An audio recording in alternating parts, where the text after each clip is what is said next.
Welcome to this week's Today's Health and Wellness podcast. This is Brett. And I'm Ashley. The Today's Health and Wellness podcast is a joint effort of the Central Ohio Health and Wellness magazine and Today's Health. In each week's podcast, we spotlight health and wellness stories you'll find in the magazine, on Today's Health web pages and social media, as well as extras you'll only hear in the weekly podcasts. Thanks for subscribing and hitting the play button. Let's get started. Here are some spooky truths regarding Halloween safety on and off the road. We all know kids love the magic of Halloween, trick-or-treating, classroom parties, and trips to a neighborhood haunted house. But for moms and dads, often there is a fine line between Halloween fun and safety concerns, especially when it comes to road and pedestrian safety. That's right. Annually, over 6,000 pedestrian deaths and 145,000 medically consulted injuries occurred among pedestrians in motor vehicle incidents, according to Injury Facts. It's a statistical report on unintentional injuries created by the National Safety Council. The research reveals the reasons for pedestrian deaths and injuries varies by age. Darting or running into the road accounts for about 70% of pedestrian deaths or injuries for those aged 5 to 9, and about 47% of incidents for those aged 10 to 14. In the U.S., October ranks number 2 in motor vehicle deaths by month. NSC list put August 1st, probably because back to school, with over 3,300 deaths, followed by October with 3,200, and September over 3,100. Wow. Yeah, that's scary to think about, especially having a 10-year-old. Right, exactly. 47%, 10 to 14. You would think they would, but they don't, and excited about candy. I'm sure they'll dart out even more than they normally would. Exactly. Oh, wow. Well, let's follow these ghoulishly good best practices then that we have here. To help ensure adults and children have a safe holiday, the American Academy of Pediatrics has compiled a list of Halloween safety tips. It includes do's and don'ts on the trick-or-treat trail.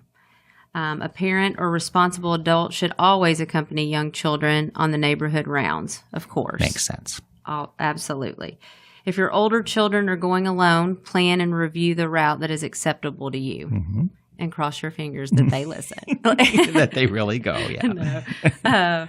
Agree on a specific time and when children should return home. Only go to homes with a porch light on, and never enter a home or car for a treat. Right. Never, never, never. We talk about that all the time. Yeah. Children and adults are reminded to put electronic devices down, keep heads up and walk. Don't run across the street. Correct. Definitely with the phones. They always want them. My mom just told me that on the way here. When you're out and you're at the grocery, first, she tells me not to go at night. Right. But when you are, don't be on that phone. Don't be looking around. People look for that. They look to see that you're distracted. It's true. That's an easy target. That's true. NSC offers the following safety tips for parents and anyone who plans to be on the road during trick-or-treat hours.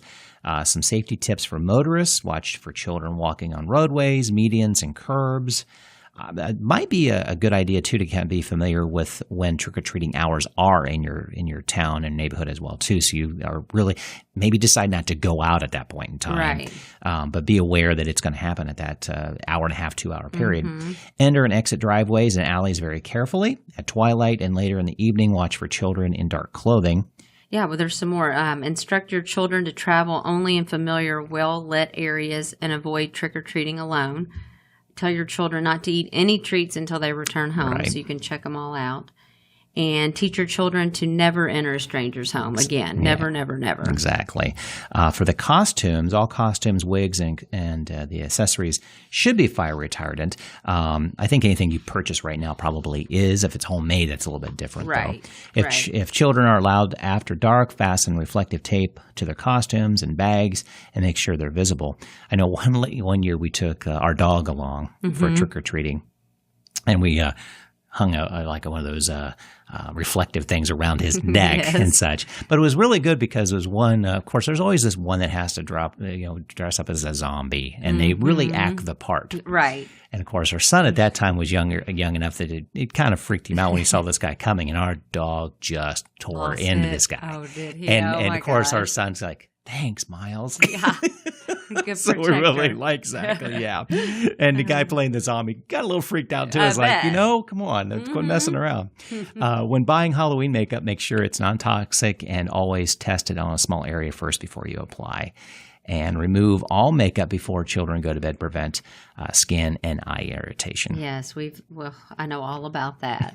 My little one, she gets so irritated, and they love the makeup, and then it's always on a school night. So you're trying to get the makeup off, and inevitably there's still a little bit of that black under the eyes and stuff when they go the next day. Right. We'll have links to all these safety tips and more safety ideas in our podcast show notes. So everyone have fun and be safe this Halloween. Happy Halloween. Happy Halloween.